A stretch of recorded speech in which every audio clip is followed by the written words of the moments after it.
আমাদের সঙ্গে কেউ অন্যায় করলেই আমরা সবার আগে প্রতিশোধের কথা ভাবি। যেভাবেই হোক অন্যায়ের উত্তর দিতেই হবে, এমনই চলতে থাকে মনের মধ্যে, তাই না? মনের ভিতর খুব খেয়ে যায়, রাগ হয়, অন্যায় না করেও হজম করতে হচ্ছে, এর প্রতিশোধ নিতেই হবে। কিন্তু প্রতিশোধ নিয়েও কি কোনো লাভ আছে? আদৌ কি আমরা নিজেদের সঙ্গে অন্যায় যা হয়ে গিয়েছে তা ঠিক করতে পারবো? সেই সময়টাকে বদলাতে পারবো যে সময় চলে গেছে? না, তাকে কখনো বদলাতে পারবো না। যে অন্যায়টা করলো বা যে খারাপটা করলো সে তো খারাপই থাকবে, তাকে তো শুধরাতে পারবো না যতদিন না সে নিজের থেকে না বুঝবে। ততদিন যতই তুমি তাকে প্রতিশোধ নাও, যা কিছুই বলো, কিছুই হবে না। না তুমি সময় ফিরে পাবে, না সম্মান ফিরে পাবে, কিছুই পাবে না।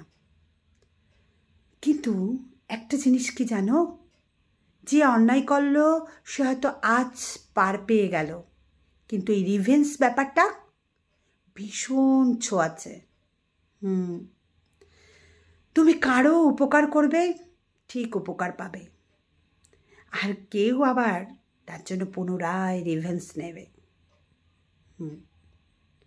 এর থেকে আরও অনেক ভালো একটা উপায় হলো ডিলিট করে দিন। যদি আপনাকে কেউ কষ্ট দেয়, আঘাত দেয়, যন্ত্রণা দেয়, সেগুলোকে মুছে ফেলুন, প্রতিশোধ নিতে যাবেন না। ওই যে উপরওয়ালা, তার উপর ছেড়ে দিন, দেখবেন সময় মতো সব হিসাব আপনাকে ঠিক বুঝিয়ে দেবে। আপনি ডিলিট করে দিন আপনার জীবন থেকে যারা আপনার সাথে অন্যায় করেছে, আপনার সাথে খারাপ করেছে, খারাপ চেয়েছে, খারাপ আচরণ করেছে, আপনাকে ভীষণভাবে কষ্ট দিয়েছে। তাদের এই পৃথিবীতে আপনার কাছে যে একটা অস্তিত্ব আছে, এটা ধীরে ধীরে ভুলে যাওয়ার চেষ্টা করুন। ভুলে যান এরকম কোনো মানুষ বেঁচে আছে আপনার কাছে, আশেপাশে। তাদের অস্তিত্বকে একেবারে এড়িয়ে যান, দেখবেন এর থেকে বড় প্রতিশোধ আর নেই। এতেই তারা জ্বলে পুড়ে মরবে। আপনি যত ভালো থাকবেন, যত উন্নতি হবে, তারা তত আরও জেলাসি ফিল করবে, তাদের আরও তত রাগ হবে। আপনার সাথে কেউ কেন অন্যায় করলো, আপনার সঙ্গে অন্যায় করলো শুধু আপনার ক্ষতবিক্ষত করতে আপনাকে? না, আপনার হাসি কেড়ে নিতে, আপনার খারাপ করতে, আপনার ভালো যাতে কিছুতে না হয় সেটার জন্য। আপনার ভালোটা চায় না তাই, আপনাকে ভালো দেখতে চায় না তাই। কিন্তু যদি আপনি সব কিছু ভুলে গিয়ে তার অস্তিত্বই মুছে দিয়ে তাকে ক্ষমা করে দিয়ে নিজের জীবনে ভালো থাকেন নিজের মতো করে, শেষমেশ দেখবেন তাদের ইচ্ছা আর পূরণ হবে না। তারা যে চেয়েছিল আপনাকে ভেঙে গুঁড়িয়ে দিতে, আপনাকে সুখী দেখতে না, আপনি ভালো থাকবেন না, আপনি কষ্ট থাকবেন, সেটা তো আর হবে না।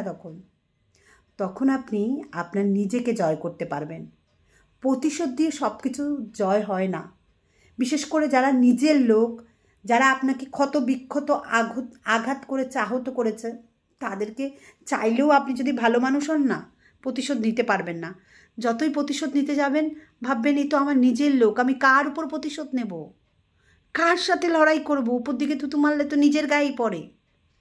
তাই একদম তাদেরকে ভুলে যান, তাদেরকে এড়িয়ে চলুন, তাদের সাথে একদম তাদের অস্তিত্বকে ডিলিট করে দেওয়ার চেষ্টা করুন। তাহলে দেখবেন আপনি নিজেকে নিয়ে খুশি থাকুন, নিজেকে নিয়ে ভালো থাকুন। একটা সময় আপনি জিতে যাবেন, তারা আপনার সুখ দেখে, আপনার খুশি দেখে হিংসা জ্বলে পুড়ে ছাই হবে। তাই বলবো বাকিটা ছেড়ে দিন না কর্মের হাতে, দেখুন শেষ পর্যন্ত কি হয়। কর্মফল এমন একটা জিনিস যা ভুগতে হবেই। আপনি ভুল করলে আপনাকে ভুগতে হবে, অন্য কেউ করলে তাকেও ভুগতে হবে।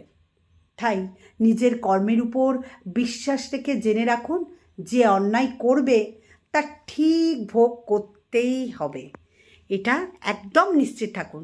কিন্তু তার আগে মন থেকে এসব ডিলিট করুন, এসব ভেবে কষ্ট পাবেন না, কাঁদবেন না, তাতে আপনি আরও বেশি আহত হবেন, আরও বেশি ভেঙে পড়বেন। একেবারে এগুলো ভাইরাসের মতো। তারপর রিস্টার্ট নিতে বেশি সময় নেবেন না কিন্তু।